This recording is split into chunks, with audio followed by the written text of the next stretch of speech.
Fifth Sovereignty, Black Righteousness. Chapter and Hip-Apple, Part and. The year is 3190, in a small community in the northeast part of Louisiana called Taloa. Many call it Paradise, a beautiful place combined with the sweet smell of nether surrounding it. The people here have lived of the land since it immemorial, and very few entertain threat of any technology. This region is humid and its agriculture is fertile. Many of the native cerealic bird farmers and herbalists growing various fruits and vegetables and organs in their lives around the small ceremonial landmark village known as hamlets. Thousands of years before, this land flourished with tribes called Chirk, Chickasaw, Choctaw, Creek, and Seminole. Some of them is called third civilized tribes. Now, it only comprises of 12, the Tunica and natives. Of 5 Ferrier to tribes, Ferrier many clans within each, their family had beliefs bent him to differ. Their wealth defends the strength of each clan. Not only wealth but by their ability to protect their people. Strength, stamina, and experience of each warrior validates the clan. They open their traditions as laws, but spiritually takes dominion over ceremonies. Whether you were Tunica or Natchez, the people were all called Wakatilians. In this region, Nader is heavily river, and the belief in Sabbathon is its inhabitant system. They call one another brothers and sisters, and the people of opposite clans, cousins. The two tribes are primarily faithful people until you cross them, but because that's in you. The Natchez most president honored individual is a humble man named Samuel, a well-known warrior of the district, always willing to fight for his land, people, and family. They gave him the nickname, Hamp, named after a descendant who lived over 1400 years ago. Samuel became a legend in his youth as a man of great strength, wisdom, and power. Fairy tales above him had mentioned him defeating and outpouring bears, and alligators. Killing thousands of men, and festival were his enemies thought of him as poor evil. But Hamp was a faithful, kind, and selfless man, and many felt his love for his people because he wrote about them in hundreds of poems and short stories published in nearby libraries. The people of his district also thought of him as a whole man because it seemed as if nothing could touch him. It did not matter whether you thought of him as being holy. He was a warrior first. He always carried 3 of pistols and a samurais wood-handed. Down several generations. Other than his skills in martial arts, his pistols were his weapons of choice, and he was a marksman with them all and had them in at all times. No one knew where he could them until it was too late. He learned the art of fighting from his father, Tukens, and his fighting style is called Poindidi, or Hands of Good. With its towering trees, deep rivers, and shallow swamps, the community of Taloa was so safe that some said it's barely warding off your soul. Waterfall spread throughout the region, are in of wet netteries like in its birth front and native tribe mainly inhabit the Sunscape, with a radius of about 5 square miles located 15 miles west of the Mississippi River. Tunica tribe was located just 30 miles north of Taloa in a community called Lake Providence, just as beautiful as Taloa, yet with more rivers and swamp areas. Some say that Nader communicated to the two tribes, and therefore, they respected it occasionally, and often a lot of people traveled from this region known as Ncates. They did not appreciate the customs or ways of the Wakatilians. Only 3 classes of people were defined during this time, and the Ebonians, an alien race, named them. They were it. Competents, Ncates, and the Wakatilians. However, in this part of the country called Sportsman Paradise, one so occupants or an Ebonian, but the Ncates and Wakatilians would always in conflict with each other. The Wakatilians believed in only God. Their hair represented their knowledge of their good, for this reason, many didn't cut their hair, therefore, the Ncates jokingly called them Nazarites. The Wakatilians being called many names and ridiculed by the Ncates was a sign of disrespect, names such as Nazarites, Mestias, and even Wakatilians. The Wakatilians' beliefs, customs, and people meant more to them than anything worldly, so these names given to them by the Ncates meant nothing to them because of they knew that the person Ncates people would always turn into blessings. Therefore, these names were easily termed Christians, was excellent year. Days of Christianity, Tokers Sebas people. Still, centuries later, it became a badge of honor pride. Integrity, and dignity because of genuinely believed in Sabaoth, what was their good. The Ncates are considered and claimed by the Wakatilians, and think that Wakatilians' way of life was foolish. Our story starts with this man named Samuel.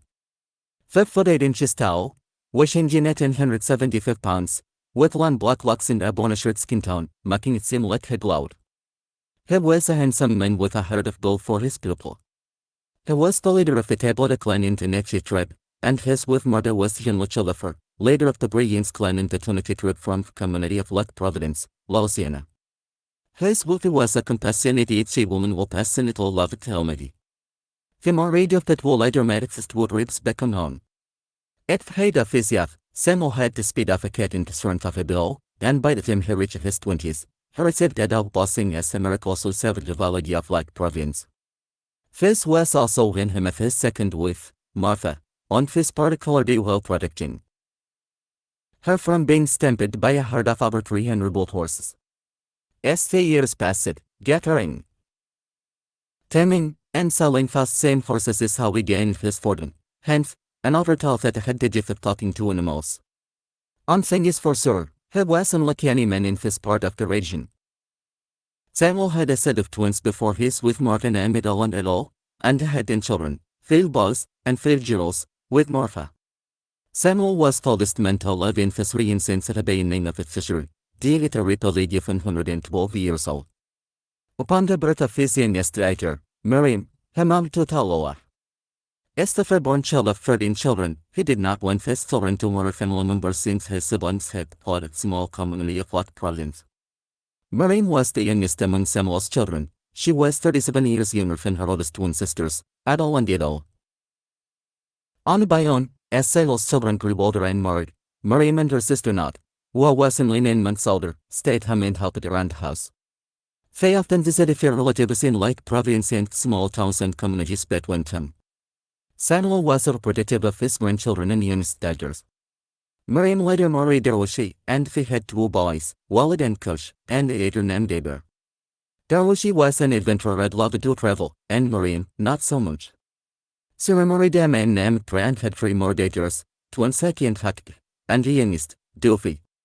Miriam's children were much more youthful than many of her cousins, but her youngest son, Cush, there was something about him that drew him to Papa McCullough than him, and they enjoyed his company. He loved traveling with his mother and not to visit his relatives and listening to the stories they told, seeing his children fade away from Sabbath disappointed Samuel, but he had his disappointment. His self-keeping the tradition still pleased him. But by Cush, being the youngest son of his youngest daughter meant something to Samuel. Samuel noticed the power of Sabbath in Cush, that which was missing from his children's friend in him. Anytime Miriam watches this Cush, Samuel will scold her. Samuel noticed the servants of Sabbath, Yael, Mlezit, and Meshach were paying close attention to Cush. You have heard me mention Thebanians before, Woolworthy. To explain that, on must you back 955 years to Hulet Matusalasa amst when men were governed by 4 figures such as presidents, kings, and dictators. As always, Sabbath established life for his people to see in darkness. A 6-year-old girl, laying on her bed, heard a voice, were good 7 years of justice. When will come, the time for praying is over. When will arrive, will I was to enter cities, states, and continents. Tell your people this time will are passing track with a warning. The next time will return, it will be delayed to ask for mercy. 10. She heard her name. Evelyn. She ran to her grandmother, who many called Mother Washington. Yes, ma, she asked it. Rubbing her ears. Mother Washington looked at Evelyn and said, "What is it, child?" Evelyn said, "You called my grandma." With her losses sitting on the tip of her nose, sewing a scarf, Mother Washington turned toward Evelyn. "Now, child, go back to bed." Confessed, Evelyn returned to her bed and covered up. Laying for about a breath of sleep, she heard her name again, Evelyn. Mother Washington was reading the Bible, 1 Samuel, the 3rd chapter, when Evelyn returned to her. "Yes, ma," she said. Mother Washington looked up toward the ceiling and said, "Oh, I see, Lord." Evelyn asked, "Who are you speaking to?"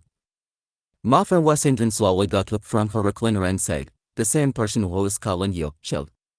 They went to the little Joe's room. Mother Washington prayed, and the little joined in, and they prayed until the little shall look light, and a magnificent voice said, Akhla-Malk shall be your name, and men shall follow you with great power. At him welcome Malakani. Offer, but we shall place a higipin on yours to bring power of Sabafamunman. From that day forward, Akhla-Malk grew strenuous Sigru border, and she became an influential leader for inequality and injustice among her people, and many joined her. Word of Seba's spread in hairs of his walls and told her.